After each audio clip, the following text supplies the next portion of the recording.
Boa noite, telespectador, boa noite, telespectadora. Está no ar o TV Com Debate desta sexta-feira, ao vivo, janeiro de 2016, praticamente indo embora. Hoje é dia 29, estamos aí a 2 dias do término do primeiro mês do ano. Hoje nós recebemos ao vivo aqui nos estúdios da TV Com o advogado Milton Teixeira Filho e o nosso comentarista Nelson Rodrigues, estreando em 2016. Milton Teixeira Filho, boa noite, muito obrigado pela presença. Boa noite, Guto, é um prazer poder estar aqui no seu programa. Boa noite, professor Nelson.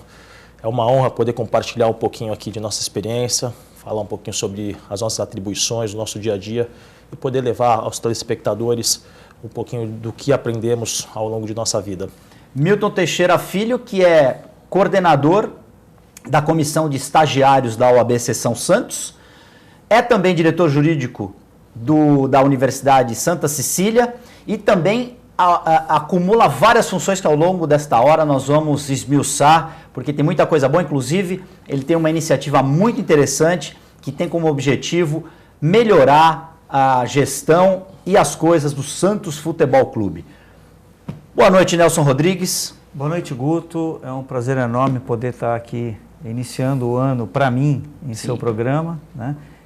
Boa noite, Milton Teixeira. É um prazer enorme. Pela primeira vez estar fazendo um programa junto com você. É um prazer grande, até porque também tive a oportunidade de ser aluno do Santa Cecília, então é um prazer redobrado estar com dois colegas de universidade, né? E uma boa noite para o nosso telespectador da TV Com. Eu vou confessar, desculpe, eu vou confessar que eu fiz um ano de engenharia eletrônica na Unisanta. Olha. Em 1989. Aliás, aproveitando o Milton Teixeira Filho, eu queria cumprimentá-lo por conta do seu pai, um grande visionário, que você tem a honra de ser filho e ter o nome dele, tanto na área educacional, quanto na área empresarial e também ajudando o Santos Futebol Clube. Eu lembro que em 84 o Milton Teixeira era o presidente do Conselho Deliberativo quando o Santos foi campeão no Morumbi com o gol do Serginho Chulapa. Em 84 ele era presidente da diretoria do clube. Presidente da diretoria. Presidente do clube. Perdão. Presidente era o saudoso Ernesto Vieira. Isso, ele foi presidente de 82 a 83, o Ernesto Vieira, e posteriormente meu pai assumiu de 84 a 87. Sem dúvida alguma falar do meu querido e saudoso pai, professor, educador, esportista, uma pessoa, um ser humano maravilhoso, é motivo de muito orgulho, é uma honra muito grande.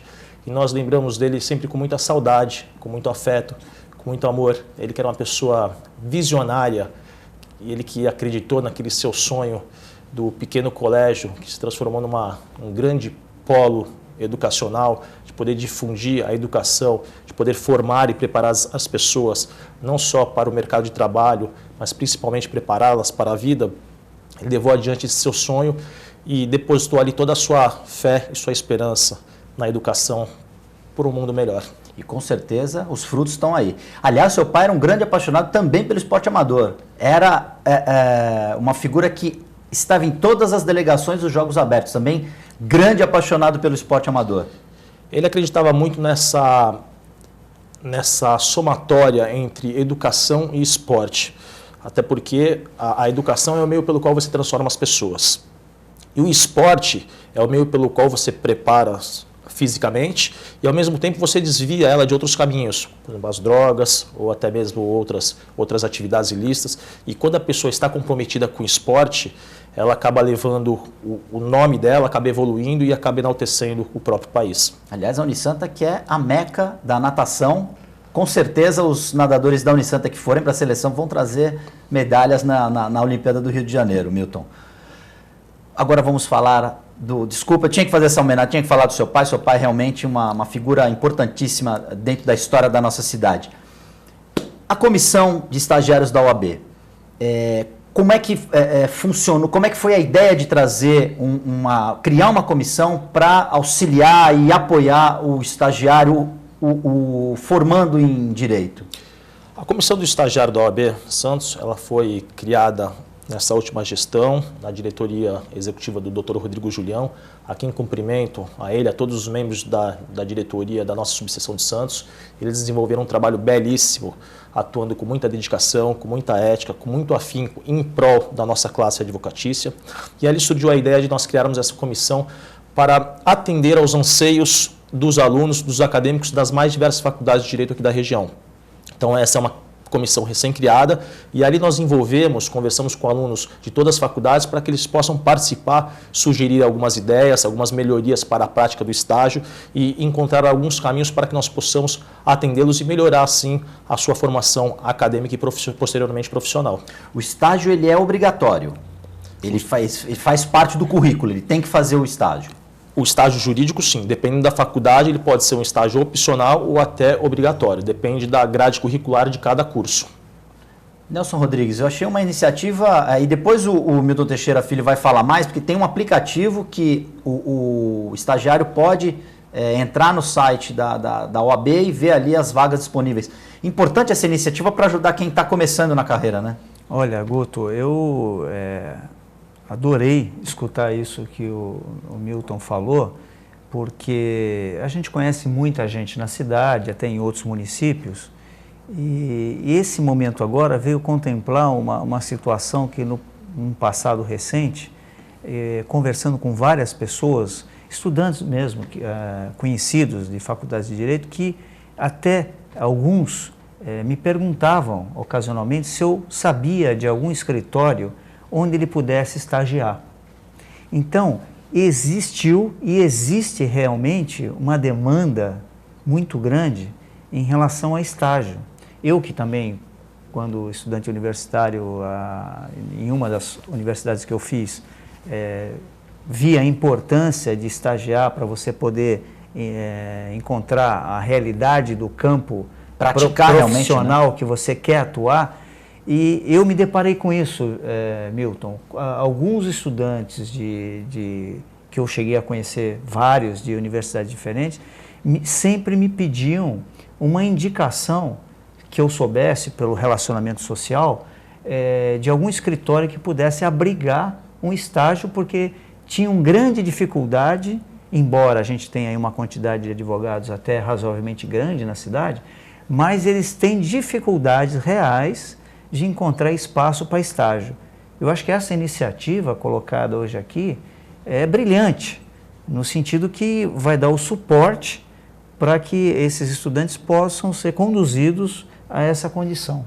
E como é que o estagiário faz para ter o acesso a essas... Ele precisa baixar o aplicativo? Como é que funciona mesmo? Não, então isso justamente surgiu dos anseios dos próprios alunos de procurarem as vagas de estágio disponíveis nos escritórios de advocacia aqui na cidade de Santos e também dos próprios advogados, que sempre cobravam. Eu encontrava alguns advogados, eu sou advogado militante, sempre estou acompanhando os processos, vou às audiências, nos fóruns, e sempre tem um colega ou outro que me pergunta: pô, Milton, vê se tem algum aluno bom lá para que possa fazer estágio aqui comigo, estou precisando de um estagiário. E até mesmo os alunos: pô, vê se me arruma tem um colega seu que possa me colocar para fazer estágio, eu estou buscando fazer na área civil, na área tributária, na área trabalhista, na área criminal, enfim. Então isso surgiu justamente aos anseios tanto dos alunos, bem como dos profissionais. Como funciona? No próprio site da OAB Santos, existe lá essa ferramenta foi colocada à disposição dos advogados e dos alunos na plataforma do site da OAB Santos. É só a pessoa entrar lá em vagas e currículos e fazer o seu cadastro. Os advogados irão entrar lá no site, vão disponibilizar as suas vagas de estágio, os requisitos para que o acadêmico possa preenchê-la e, além disso, por outro lado, o aluno vai também fazer o seu cadastro, já não como recrutador, mas como acadêmico, como aluno, como estagiário. Não necessariamente ele precisa estar inscrito no quadro da OAB Santos como estagiário. Pode ser um aluno do primeiro, do segundo ano. Tem profissionais que querem pegar aquele aluno que esteja no primeiro ano de faculdade, né, para que ele possa moldar e estar acostumado com a metodologia de trabalho do próprio escritório que ele, porventura, poderá se efetivar ou atuar após o 6º ano da faculdade, a gente costuma dizer assim. e ele vai lá fazer o seu cadastro, vai enviar o currículo e aí sim existirá um processo de seleção natural com aqueles que são mais qualificados para que os alunos, os acadêmicos possam colocar em prática aquilo que é aprendido na teoria.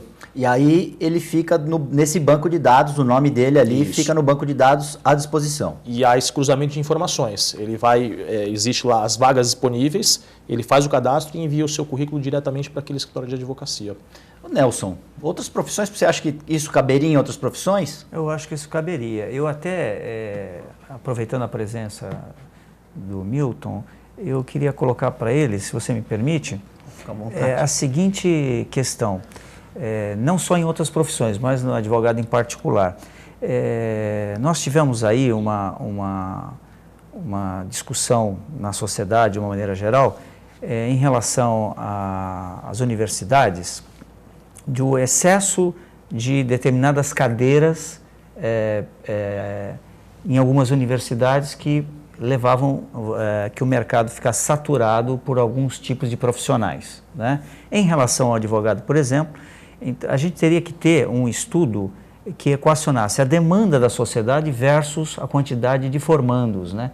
Para que a gente pudesse ter sempre a quantidade necessária nessa relação, embora a gente não possa influir, né, na vida pessoal e na vontade das pessoas de estarem exercendo qualquer profissão ou se formando da mesma forma. Então, existia um tempo atrás a ideia, talvez não tão precisa, de que existia um excesso de formandos em determinados cursos universitários. Direito seria uma dessas cadeiras de excesso de profissionais no mercado e que não existia uma regulação entre demanda e oferta, né? Nesse sentido, que também geraria essa dificuldade de ter um excesso de formandos em relação às oportunidades de estágio ou mesmo de emprego, porque não havia essa regulação de mercado profissional, né? Queria saber a sua opinião sobre isso. Só fazer um comentário, porque a faculdade de Direito, diferentemente de outras, com todo respeito às outras faculdades, aos outros cursos, mas é uma faculdade que, na minha modesta opinião, ela deveria ser cursada por qualquer pessoa.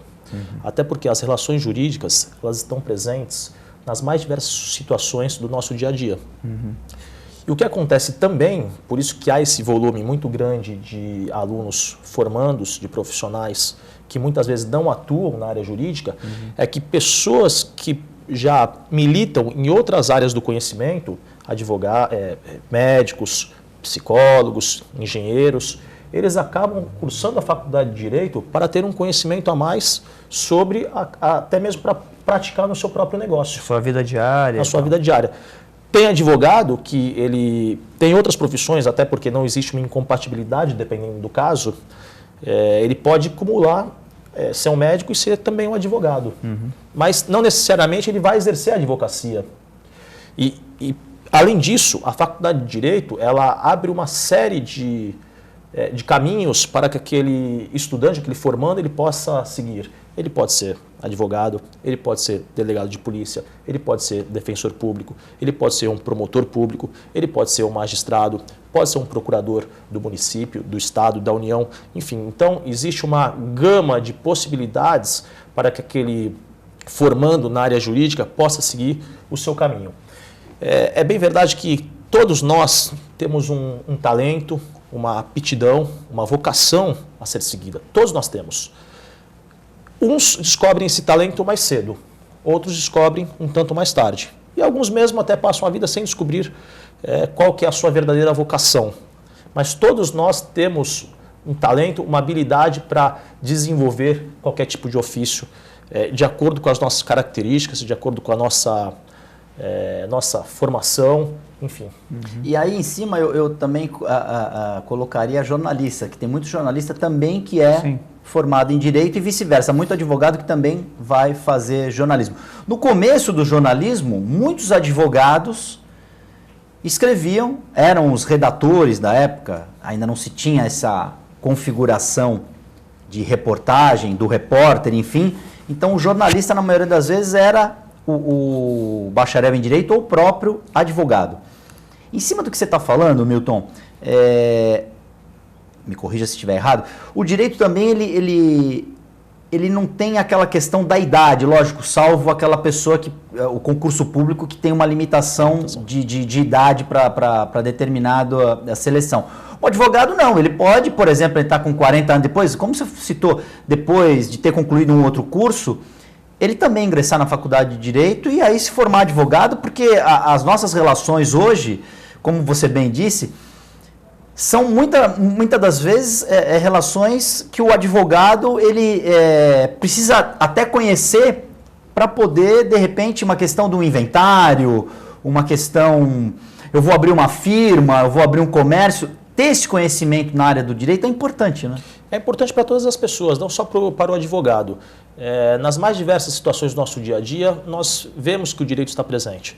Quando nós apertamos o interruptor de luz, ali existe uma relação jurídica. Nós pagamos um valor por uma contraprestação de serviço, que é a fornecedora de energia elétrica. Quando nós vamos ao supermercado adquirir qualquer produto para a nossa casa, existe ali uma relação de consumo. Então, e nisso tem ali os direitos, as obrigações, os deveres, a responsabilidade de cada um de fornecer um produto adequado, o outro de pagar o valor que está sendo cobrado da maneira adequada. E então nós vemos que o direito ele sempre está presente no nosso dia a dia. Inclusive uma carreira cidadã, desculpa te cortar, porque com esse conhecimento você até tem uma condição melhor de brigar pelos seus direitos. Com certeza. Se você é um ignorante naquela situação, você acaba aceitando relação de consumo nos bancos, por exemplo.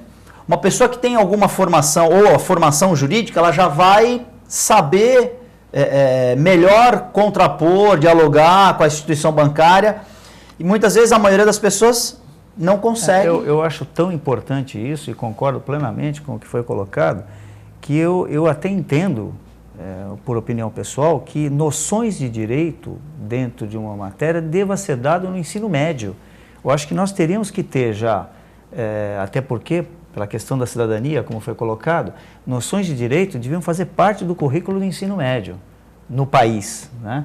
Porque eu acho que isso daria essa condição de a gente poder ter um entendimento melhor dessas relações colocadas aqui, as relações jurídicas que a gente tem na sociedade, porque quando a gente nasce, a gente já é um ser do Estado, né? Já é uma relação jurídica.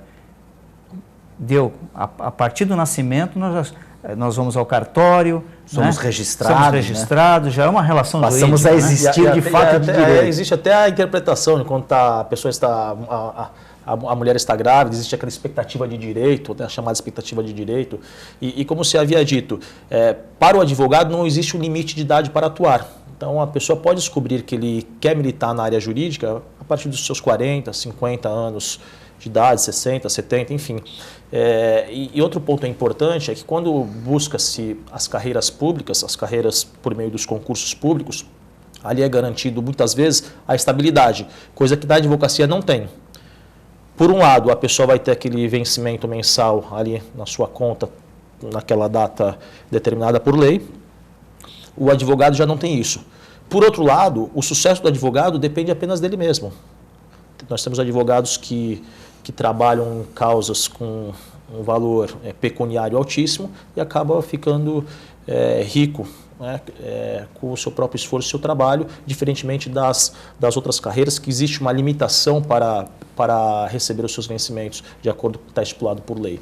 E aí o advogado é um profissional liberal nesse caso, né? Ele trabalha por conta própria e busca em determinadas áreas ou na área que ele se especializou o ganha-pão ali.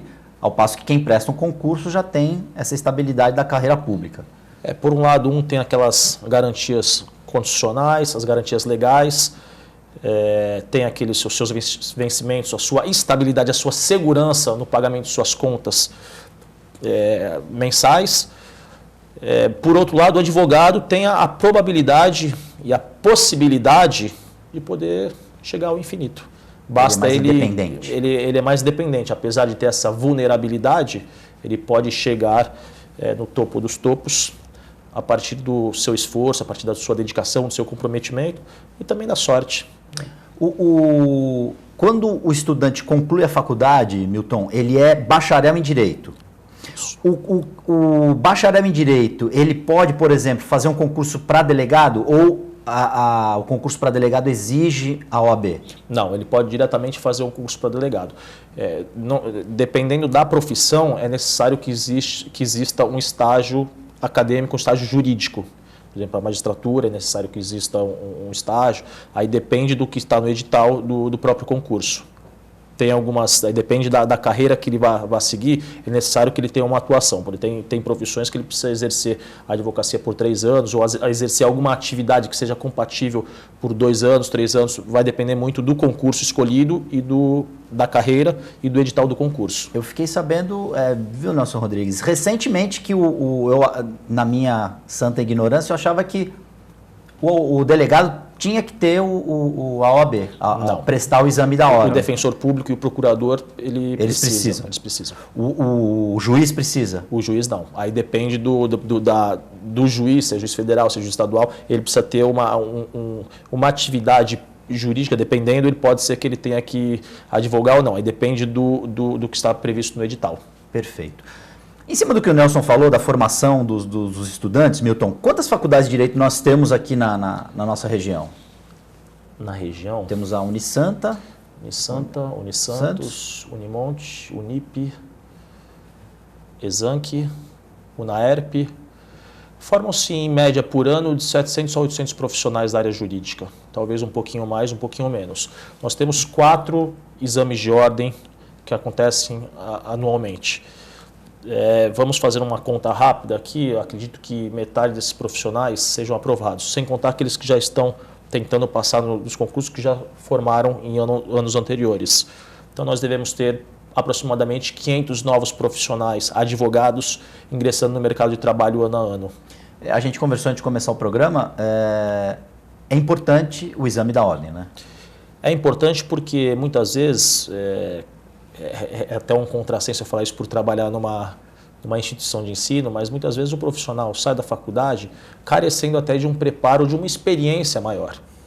E o próprio exame de ordem, ele faz essa seleção, pré-seleção natural. E como nós havíamos até conversado anteriormente, esse processo ele deveria ser estendido até para outras profissões, justamente para que possa regulamentar e fazer com que aquela pessoa estude e se prepare mais para ingressar no mercado de trabalho, que é uma responsabilidade muito grande. Com certeza. Não só na área jurídica, mas a área médica, enfim, todas as áreas têm a sua importância.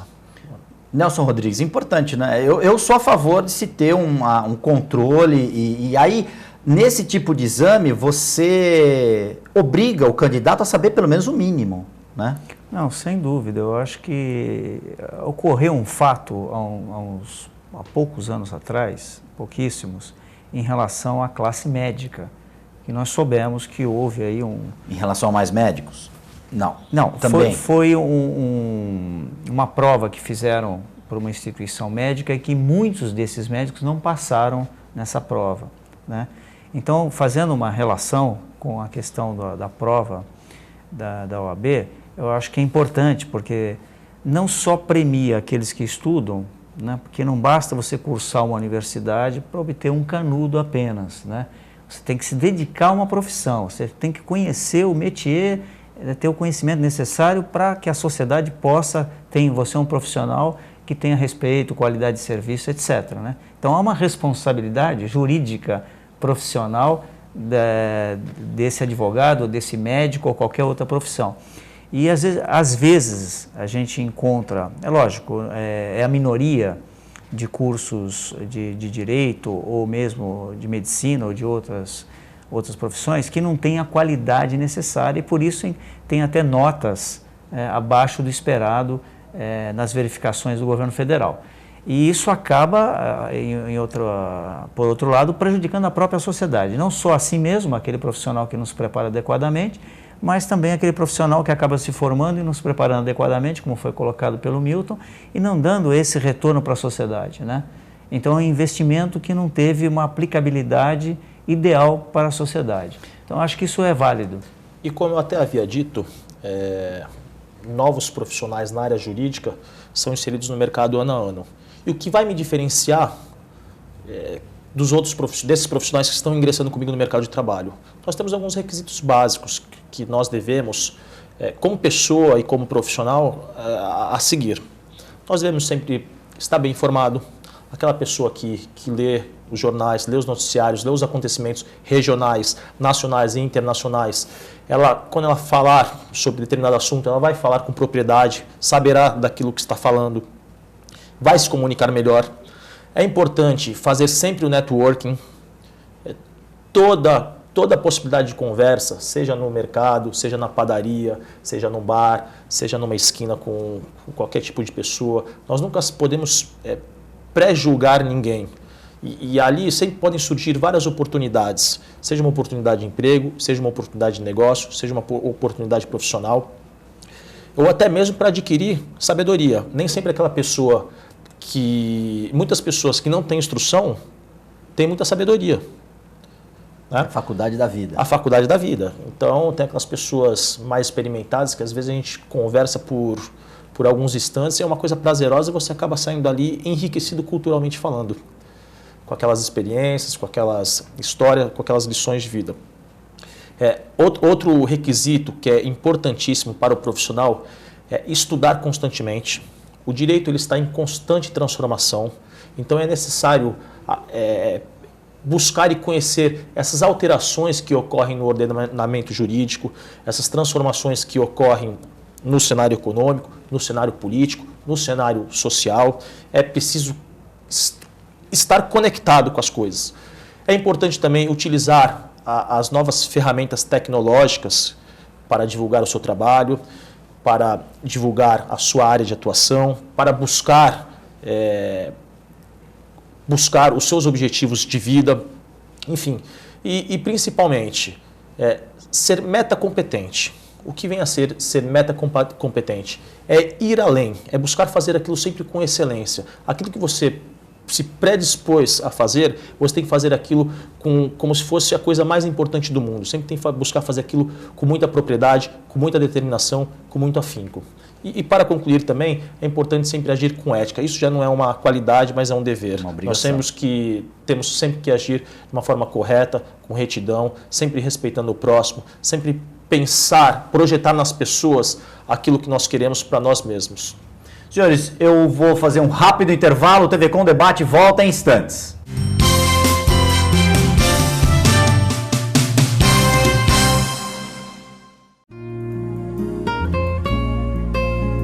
Doar sangue é um ato de solidariedade, cidadania e amor. Faça parte dessa ideia. Seja você também um doador. Doe sangue. Dê um presente de vida a quem necessita. Apoio TV Com. Olá, amigo. Convido para acompanhar o programa Rotary na TV. Edições inéditas todos os domingos às 10h30 da noite. A nossa reprise vai ao ar todas as segundas-feiras às 5h30 da tarde. Você é o nosso convidado. Venha com a gente. Um forte abraço. Esperamos você. Já somos mais de 200 milhões de brasileiros e com as redes sociais estamos todos cada vez mais próximos.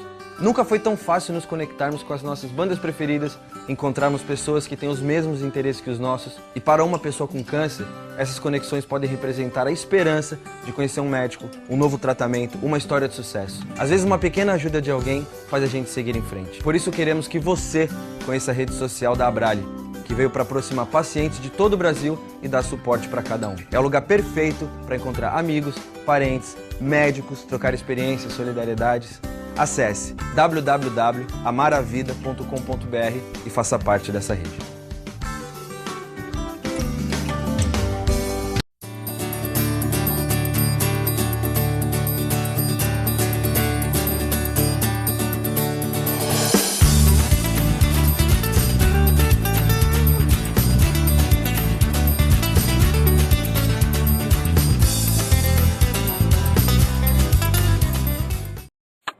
A TV Com traz qualidade e interatividade para a Baixada Santista.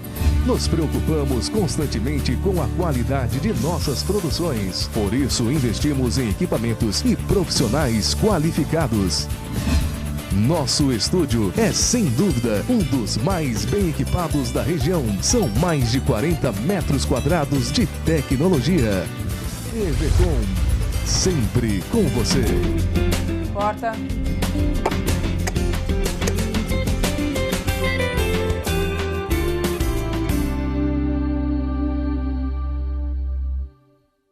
Você que gosta de assuntos como educação, moda, beleza, saúde e até uma pitadinha de política, não pode perder os nossos programas todo domingo às 10 horas da noite, com reprise diariamente aqui na TV Com, canal 11 da NET. Programa no ar com Fernanda Vanucci.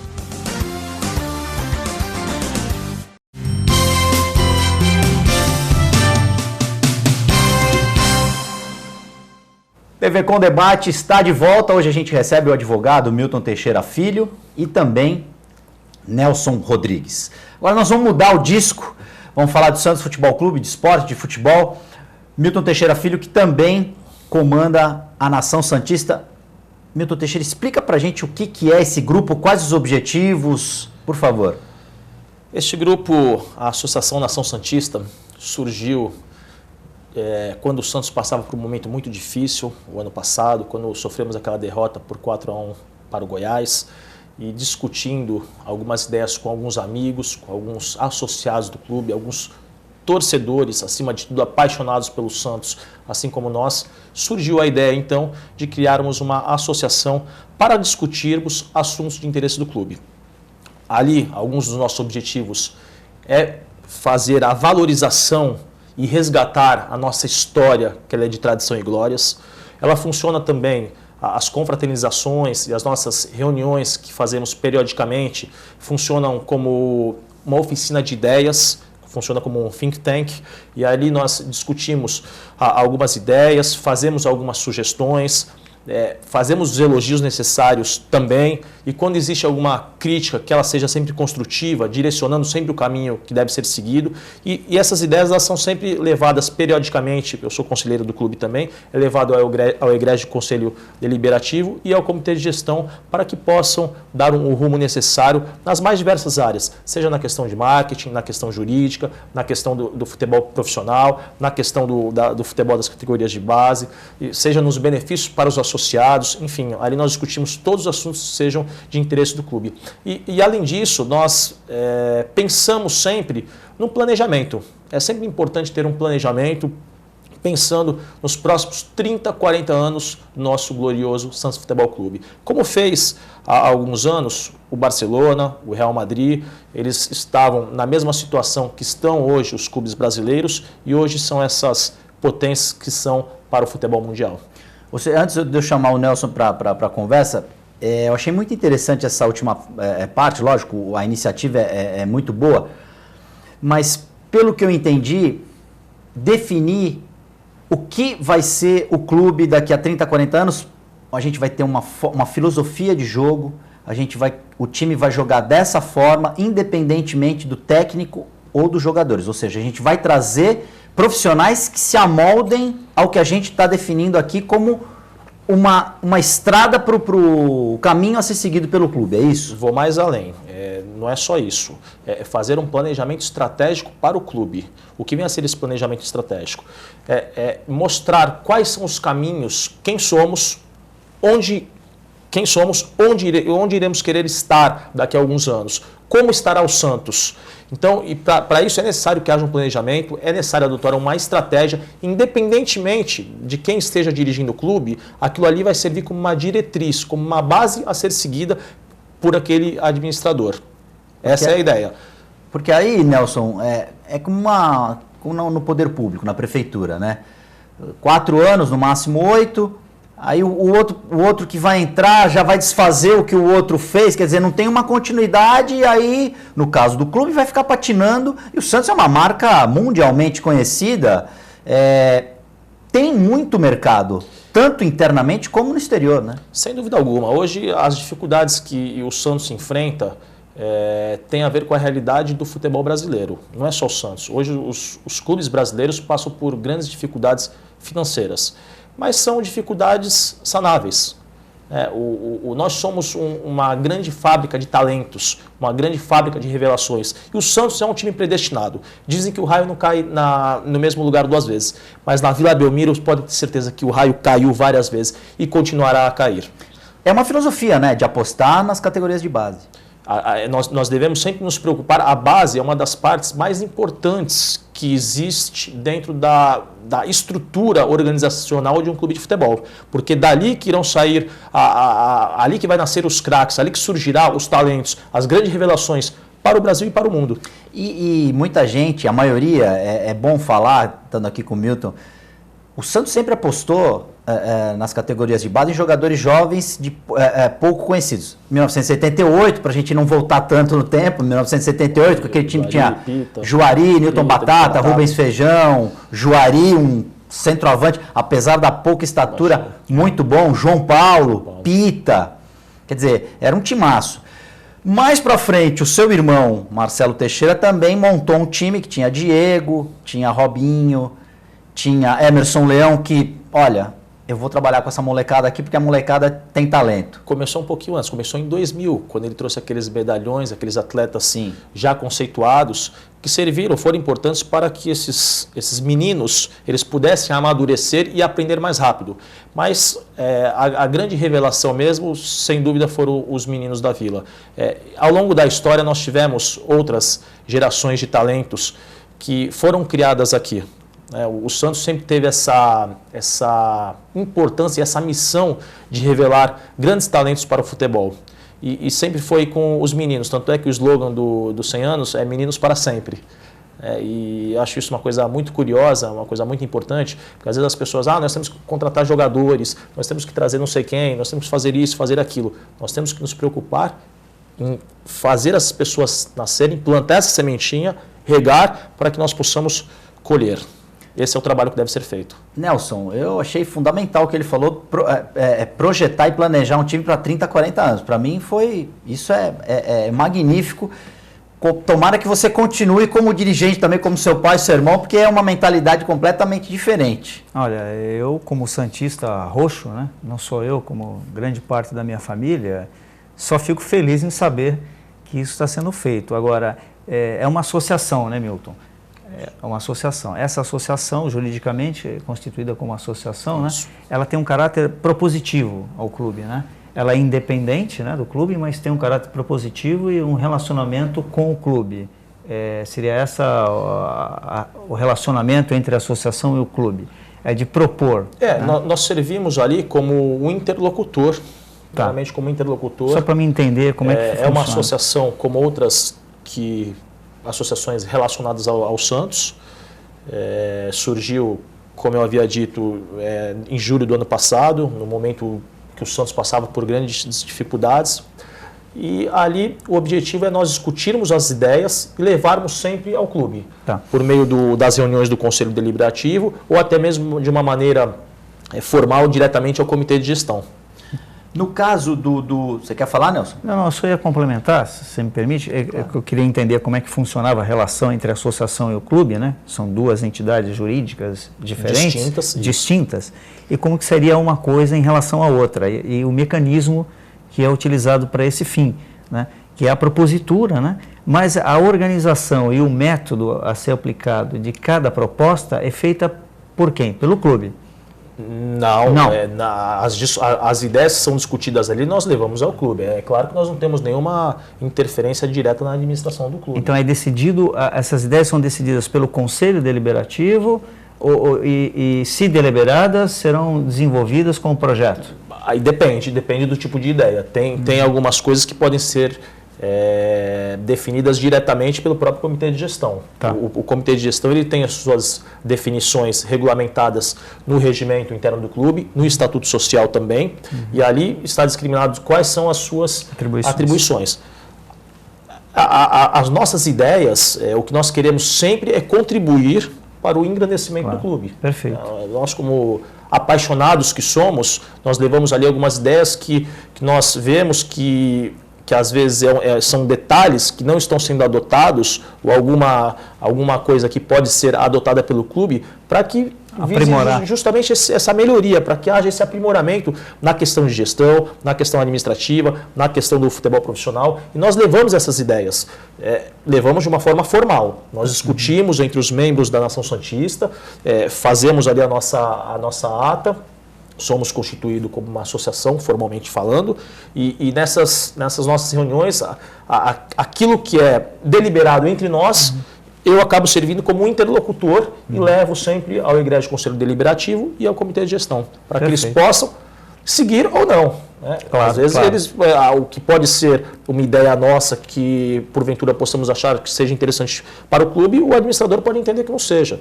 Até quero desejar aqui ao nosso presidente Modesto Roma, que vem passando por grandes dificuldades de saúde. Rogamos a Deus para que ele possa melhorar para o seu pronto restabelecimento e possa voltar a dirigir o nosso clube com muito afinco, com muito amor, como ele vem fazendo. Um pronto restabelecimento ao presidente Modesto Roma Júnior. Eu tenho uma questão em relação ao Santos Futebol Clube que me preocupa muito, que é a questão do estádio. Temos a Vila Belmiro, que é um templo do futebol mundial, porém a Vila Belmiro está no meio de casas, é um estádio muito antigo e dentro de um bairro que é difícil, até já se falou até numa possível ampliação da Vila Belmiro, como por exemplo o estádio do Boca Juniors, a Bombonera. Já se falou também do Santos poder arrendar o Pacaembu em São Paulo. Eu acho que o Santos tem que ter um estádio em Santos. Qual que é a tua opinião em relação a isso? Você acha que dá para remodelar a Vila Belmiro ou você acha que a torcida do Santos merece ter um lugar maior, inclusive, para assistir o clube? Então, são duas coisas que devem ser analisadas com muita cautela. Analisando as últimas rendas e as últimas médias de público do Santos, nós podemos perceber que, em raríssimas exceções, nós tivemos público acima de 60% da capacidade da Vila Belmiro. Então o problema não está na capacidade, e sim na maneira como nós criamos atrativos para levar o associado e o torcedor à Vila Belmiro. É evidente que a Vila Belmiro é sim o templo sagrado do futebol. Na Vila Belmiro nós revelamos a nossa majestade, o Rei Pelé, dali do Brasil para o mundo. Então, nós temos que criar hoje atrativos para que nós possamos trazer e levar o associado ao estádio. A arena hoje, como vem sendo feita, os grandes clubes da capital, da capital bandeirante fizeram, algumas em parceria com o Estado, outras por iniciativa privada, hoje oferece um conforto a mais para o seu associado e adotar algumas estratégias para que pudessem levar o seu público, o seu torcedor, a comparecerem constantemente nos jogos em que esses times, porventura, forem jogar, independentemente do campeonato que seja disputado. Sou a favor de nós termos um estádio com uma capacidade maior, mas que a Vila Belmiro seja preservada. Se não for possível uma ampliação, aí depende de estudos de engenharia, uma remodelagem, mas preservando aquela parte histórica da vila, é necessário que se faça um estádio em Santos, sim. Talvez para 30, 35 mil pessoas, 32 mil pessoas, talvez seria uma capacidade ideal. E também nós devemos privilegiar e levar alguns jogos para outras cidades do país, mas desde que isso seja feito de uma forma planejada. Para o torcedor, por exemplo, de Rio Preto, de São Paulo, de Curitiba, de Brasília, ele saber com antecedência, porque nós temos torcedores espalhados por todos os cantos do país. Na Nação Santista mesmo, nós temos membros que estão na Bahia, inclusive nesse último amistoso, nesse jogo que teve agora no dia 23, um representante nosso, um membro da Nação Santista, fez questão de levar a nossa faixa ao estádio da Associação Nação Santista. Nós temos representantes das Embaixadas do Peixe em Curitiba, em Rio Preto, em Ribeirão Preto, em São Paulo. Então, nós podemos perceber que os torcedores apaixonados pelo clube estão espalhados por todos os cantos do país. E é importante prestigiar que o clube passe e leve ali o seu... Porque muitas vezes eles têm as dificuldades de sair desses locais para virem a Santos. Então é importante que o Santos vá jogar alguns jogos pontuais e vá prestigiar esses torcedores do clube. Mas desde que seja feito de uma forma antecipada. Olha, esse ano teremos 25 jogos com o mando do Santos. Então vamos pegar aí 4, 5 jogos e levar um deles para cada cidade do estado ou até mesmo em outras regiões do país, para que o torcedor possa se programar com uma certa antecedência e fazer aquela grande festa para receber o o time do Santos. Em cima do que você está falando, na década de 60, o Santos praticamente jogava no Maracanã toda semana e atraía um grande público, muitos moradores do Rio de Janeiro torcem para o Santos até hoje, um pessoal que viu o Pelé jogar por conta disso. O Santos jogava muito no Rio de Janeiro, um exemplo do que o Milton Teixeira falou. Importante, por exemplo, essa iniciativa é uma iniciativa da Nação Santista, foi levada para o Foi levada, Conselho? isso foi um dos pedidos que nós fizemos para que pudesse contemplar os torcedores e associados de outras cidades e desde que isso seja feito de uma forma antecipada e até para angariar receitas para o clube, porque você faz um jogo naquela determinada cidade, o patrocinador, o empresário, a multinacional, enfim, algumas pessoas vão querer vincular a sua marca naquela determinada região. Às vezes é interessante, eu tenho um supermercado que é fortíssimo na região X, então ele vai querer explorar a sua marca naquela região e ele pode fazer uma parceria, um patrocínio pontual para aquele determinado jogo. Ou seja, estampar ali na camisa do uniforme do Santos a sua logomarca e dar, inclusive, uma publicidade E um jogo que era para ter 10, 12 mil pessoas, é um jogo que poderia ter 35, 40, 45 mil, 50 mil pessoas, dependendo do estádio que o Santos for fazer a sua atuação. Porque eu me lembro quando o Neymar estava aqui ainda no Santos, o Santos jogou o Campeonato Brasileiro. Quando jogava fora, muita gente ia para ver, não só o Neymar, mas também o Neymar, ver o time que o Santos montou, porque dava gosto de ver a molecada jogar bola. Sim. Invariavelmente o Santos ganhava, né? E isso é importante na formação do novo torcedor, né, Milton? Então, essa é uma das grandes preocupações que nós temos também, porque quando nós revelamos essa safra de jogadores, essa safra de talentos, automaticamente o menino que vê aquilo, ele acaba nascendo e torcendo para o Santos. Nós fizemos uma outra propositura também, até foi bom ser tocado nesse assunto, que nós levamos ao Conselho para que crianças até 12 anos de idade, desde que acompanhados pelos seus responsáveis, não pagassem os ingressos para assistirem aos Jogos do Santos. Infelizmente não fomos atendidos nesse pedido por uma série de motivos, mas por que isso é importante? Primeiro, que uma criança, quando você tem 2, 3 anos, você não vai assistir o jogo. Até 4 anos, 5, enfim. Mas, por outro lado, você acaba criando aquele vínculo, aquela identidade com o clube. Por que eu sou santista hoje? Porque meu pai me levava no estádio. Porque eu passei a minha adolescência inteira, a minha infância e a minha adolescência inteira, vendo os outros times serem campeões. E o Santos não. Foi realmente uma época difícil. Então, mas por que eu torci por Santos? Porque meu pai me acostumou desde cedo a frequentar a Vila Belmiro e até mesmo jogos fora de Santos. Você tinha uma base. E outra, primeira vez que você foi no estádio, você lembra até hoje? Lembro até hoje. Marcante. Eu também. É isso que é o importante. Quer dizer, um tiro na água essa decisão de não ter a decisão do... Existem vários motivos, a gente não vai entrar no mérito porque não sabemos os reais motivos deles terem negado isso. Mas, com certeza, as crianças que vão ao estádio pela primeira vez, independentemente do time ganhar ou perder, o ideal é que ganhe, que aí você vê a torcida e tal. Mas ir ao campo de futebol pela primeira vez, criança, é uma experiência inesquecível. Pelo menos para mim foi, você já confirmou que... Nelson Rodrigues, também acredito que você... Com certeza. É uma coisa que a gente não esquece. E mais do que isso, nós estimulamos as famílias a frequentarem os estádios. A volta das famílias, volta das famílias, que já de certa maneira há uma mudança, há uma tendência de mudança, né, das pessoas que frequentam hoje os estádios brasileiros. Mas nós precisamos acentuar e estimular, incentivar ainda mais as famílias a frequentarem os estádios. Porque quando você leva uma criança, você acaba levando a esposa, você acaba levando um colega que tem filhos também, e aquilo acaba se transformando numa grande festividade, numa grande confraternização. Um indeciso, né? Um indeciso. Ainda está tentando, vai ver o jogo, acaba presenciando uma boa apresentação.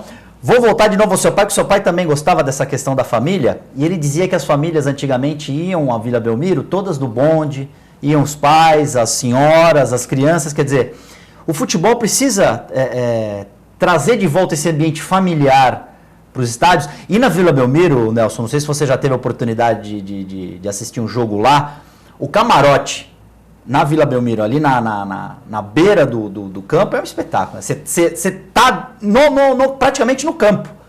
A Vila Belmiro como um todo, assistir jogo ali é realmente uma emoção muito grande. É algo que só o santista é capaz de sentir.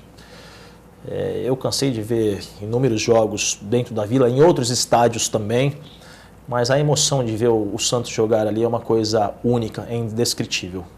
Principalmente quando a Vila está cheia, quando estamos em jogos de decisão e até mesmo nos momentos mais difíceis também, quando passamos por aquelas adversidades que o time precisa daquele estímulo da torcida. A gente vê que por mais que haja aquelas críticas, por mais que haja aquele ambiente hostil, há ao mesmo tempo aquela paixão, aquela vontade em ajudar e contribuir para que o time se levante naquela hora que precisa. E a Vila Belmiro tem o apelido que eu acho correto, que é o alçapão, né? Caiu ali, é difícil de sair vivo, Nelson Rodrigues. Já presenciou, já foi a muito jogo ali no Santos que a torcida decidiu em favor do Santos ou não? Fui em alguns eu fui. Eu, nesse ponto da Vila Belmiro, eu sou conservador. Eu acho que a Vila Belmiro é imexível, como diria o ex-ministro Magri. É imexível. Eu acho que até os números comprovam que a demanda não leva a você a necessidade de construir uma nova arena, mas se assim o for, a Vila Belmiro tem que ser intocada. Né? Eu acho que esse é o meu desejo como santista. Agora, uma observação que eu queria colocar é que eu acho que às vezes, para a gente progredir, a gente precisa mudar culturas. Né? E aquilo que é bom, a gente também tem que copiar, né? Porque muita gente copia só coisa ruim. Eu acho que o Santos devia caminhar também um estudo, através até da associação, em relação a um planejamento para o torcedor dos jogos do Santos durante o campeonato. Campeonato brasileiro, campeonato longo, né?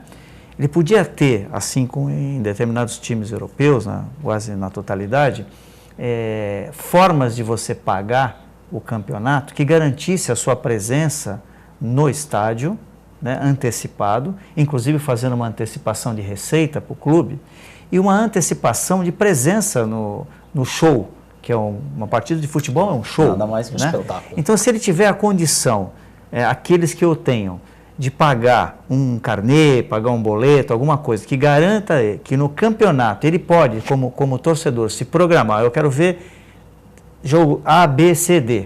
Vou ver 10 jogos que eu acho os principais e quero me programar para ir. Então, eu me programo, faço meu pagamento, né, das vias mais modernas possíveis, internet ou mesmo via bancária, se programa, garante receita para o clube antecipada e ele se garante dentro daquele show que ele tem certeza que vai ter. Então, acho que a gente poderia, não sei se nós estamos preparados para isso, mas eu acredito que com a tecnologia que nós temos hoje, em pleno século XXI, é perfeitamente factível isso. Inclusive, isso foi uma das sugestões que nós fizemos no Conselho Deliberativo, justamente para que o associado, que ele pudesse ter, aquele que frequenta mais os jogos, ele pudesse ter uma preferência na aquisição dos ingressos, que ele pudesse adquirir e já ter o seu lugar assegurado, principalmente nos jogos decisivos, que são os jogos que carecem de uma demanda de lugares, né? Você carece de espaço físico para atender toda a grande torcida do clube. Exatamente. E isso não só faz com que o clube poderia ter uma receita maior, mas também você estaria prestigiando o torcedor que frequenta o estádio, o associado que frequenta o estádio com uma assiduidade maior. Perfeito. E uma das coisas que o Santos foi pioneiro foi na questão do memorial, que é um lugar que atrai muita gente. A gente vê, quando a gente tem essa dimensão, quando nós saímos da cidade, no exterior ou fora todo mundo que o memorial. O Santos, você acha que tem espaço para ampliar esse memorial? A Vila poderia se transformar num memorial caso seja construída uma nova arena e ali jogos festivos, jogos não tanto importantes, mas que tenham alguma conotação romântica. Por exemplo, esse Santos e Bahia, um exemplo, um jogo de retorno. Sendo na Vila, o Santos já tendo uma arena, você acha que tem como os dois funcionarem juntos? Acredito que sim. A Vila Belmiro, como o templo sagrado do futebol que mesmo que se transformasse apenas numa peça histórica da cidade da história do clube e da história do país, ela poderia servir também como um apoio à arena, caso nós tivéssemos. E até lembro aqui que o Memorial das Conquistas leva o nome do meu saudoso pai, que é o Memorial das Conquistas Milton Teixeira. Nós sugerimos ainda que esse memorial, que esse museu, ele fosse transformado num museu interativo. Ou melhor, adaptado, fosse feita algumas melhorias, porque o Memorial das Conquistas é incrível, é um lugar fantástico, aquele que o torcedor do Santos, qualquer pessoa que... O apaixonado por futebol, o apaixonado por futebol, inclusive, que entra naquele Memorial das Conquistas e vê a história do Santos, fica emocionado, porque realmente é uma história belíssima, é uma história brilhante que nós temos. E eu acho que a gente tem que parar, viu, Nelson, com essa coisa a rivalidade, eu acho que é dentro do campo, naquele momento do jogo. Eu acho que a gente também tem que voltar, falando da família, a gente tem que voltar a ter o corintiano do lado do santista no jogo, os amigos. Quantas vezes você, com um torcedor de um outro clube, que seria muito mais bacana você assistir do lado dele, um brincando com o outro e vendo o futebol e resolvendo o problema ali no campo, continuamos amigos, sem violência. Os torcedores, quando a gente, por exemplo, quando o santista vai a Buenos Aires, ele vai no Memorial do Boca Juniors. Por que o torcedor do São Paulo, por exemplo, não pode ir no Memorial das Conquistas do Santos? Vai lá, conhece, e vice-versa. Né? A rivalidade, eu acho que a gente tem que ter a diferenciação do rival e do inimigo. Eu acho que o inimigo é uma questão de violência, não tem nada a ver com futebol, com esporte. Nós temos os rivais, porque no final todo mundo gosta de futebol. Isso tem a ver com a conscientização das pessoas. Eu até acredito que a separação das torcidas, ela faz parte até do espetáculo. Porque quando nós levamos as bandeiras, quando nós fazemos aquelas bexigas, as faixas brancas, talvez se ficasse misturado, esse grande espetáculo que as torcidas dão, que é um show à parte, não seria possível. Mas a partir do momento que o jogo termina, nós temos que respeitar o próximo, é uma questão, isso tem tudo a ver com a educação e a formação das pessoas, é uma questão de conscientização, de nós fazermos mais campanhas de paz nos estádios, de fazer com que as famílias voltem a frequentar com mais assiduidade e no fundo nós sabemos que existe, como já dito, é uma rivalidade, não uma inimizade, nós não somos inimigos, estamos em lados opostos. Todos gostam do esporte, né? Porque o esporte faz amigos, você muitas vezes acaba... fazendo um grupo de amigos por causa do futebol, ou jogando, no caso de Santos, na praia, ou indo ver o time do coração. Eu acho que... Até porque dentro da família, né, nós temos pessoas que torcem os mais variados times, e nem por isso ficam se degladiando, né? Pode até ter uma divergência. Agora, eu não sei por que no estádio, por muitas vezes, não acontece essa mesma confraternização, né? Não sei se a associação também encaminhou alguma proposta, alguma coisa em relação a essa questão da violência, porque ela ainda é real, presente, né? Até porque no nosso país morrem mais de 50 mil pessoas por ano por violência, e no estádio também existe a violência, principalmente fora do estádio, né? Então, e aí tem que deslocar policiais que poderiam estar aí contribuindo em outras áreas da cidade, mas para ficar ali tomando conta dessas pessoas que não atingiram esse nível de consciência. E não sei se a associação também teve alguma proposta nesse sentido, de ajudar a coibir a violência dentro ou fora do estádio. Nós temos inclusive feito periodicamente campanhas a favor da paz dos estádios. Esse seria o caminho educacional, né? Sem dúvida, é importantíssimo fazer essa divulgação e esse trabalho mesmo de conscientização das pessoas. Nós estamos ali para assistir um grande espetáculo que é o futebol. É porque a violência só prejudica a ida da família aos estádios. Quer dizer, a esposa quer ir junto com o marido, quer levar os filhos e, infelizmente, tem uma certa temeridade. Senhores, infelizmente o papo está muito bom, mas o TV Com Debate fica por aqui. Eu queria agradecer demais a presença do Milton Teixeira Filho. Boa noite, Milton. Volte mais vezes. Boa noite. Muito obrigado pela oportunidade. Boa noite, Guto. Obrigado, Nelson. Quero cumprimentar mais uma vez os telespectadores. Espero poder voltar aqui mais vezes para batermos esse papo tão agradável. Com certeza. Nelson Rodrigues, muito obrigado. Bem-vindo a 2016 no TV Com Debate. Muito obrigado. Eu que agradeço a oportunidade de estar aqui junto com você já a partir de 2016 e participar junto com o Milton. Telespectador amigo, muito obrigado. Bom final de semana. Juízo TV Com Debate volta na segunda-feira.